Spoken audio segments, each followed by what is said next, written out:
Lorsque l'on parle d'enfant star, le nom d'Haley Joel Osment vient rapidement sur la table. Et pour cause, ses rôles dans Sixième Sens, AI ou Un Monde Meilleur ont marqué toute une génération. On ne peut pas en dire autant de sa sœur Emily, dont en fait vous ignoriez peut-être même l'existence. Si l'on pense au Joker aujourd'hui, quand on dit Joaquin Phoenix, il est devant les caméras depuis longtemps. À l'âge de 8 ans, il figurait au générique de Seven Brides for Seven Brothers avec son frère River. Leur jeune sœur Summer battra le record de ses aînés avec une première apparition télé à 6 ans. Mais la famille ne s'arrête pas à la fratrie dans le monde du cinéma, notamment si on pense au Coppola. Le réalisateur Francis Ford caste sa tout autant réalisatrice de fille pour jouer dans Le Parrain et sa suite. Pas sûr cependant qu'elle ait eu son mot à dire. Lors du premier tournage, elle n'avait même pas 1 an.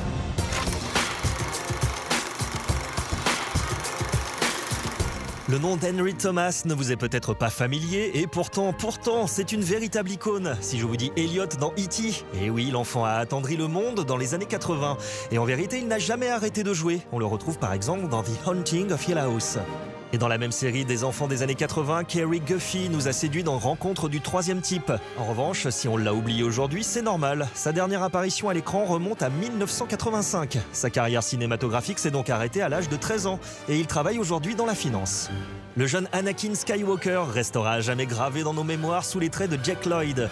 Son rôle dans Star Wars épisode 1, La menace fantôme, l'a cantonné à rester dans la peau du jeune garçon. Une demi-douzaine de doublages pour des jeux vidéo Star Wars plus tard, il est tombé dans l'oubli. Et puisque nous sommes dans les chapitres des oubliés, ce serait dommage d'omettre Macaulay Culkin. Son sacre cinématographique des 90s semble représenter son dernier fait d'armes. Mais en réalité, il a plus de 40 rôles à son actif. Changeland de Seth Green pourrait bien le réhabiliter.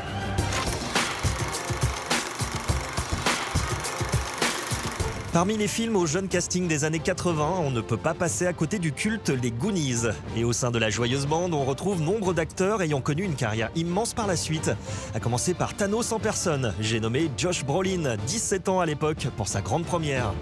Et au vu de l'âge moyen des interprètes des personnages du film, Josh n'était pas le seul à faire ses débuts. Les jeunes prodiges sont plus que bien représentés et on peut par exemple penser à Sean Astin. Celui qui incarnait Mikey dans le métrage jouera par la suite Sam dans Le Seigneur des Anneaux. Pour Ke Huy Quan, on ne peut pas parler de début. Il jouait 2001 dans Indiana Jones et le Temple Maudit. S'il ne connaîtra pas la carrière de Josh Brolin ou de Sean Astin, un destin cinématographique différent l'attendait. De manière assez surprenante, il devint chorégraphe pour le premier X-Men, signé Bryan Singer et sorti en 2000.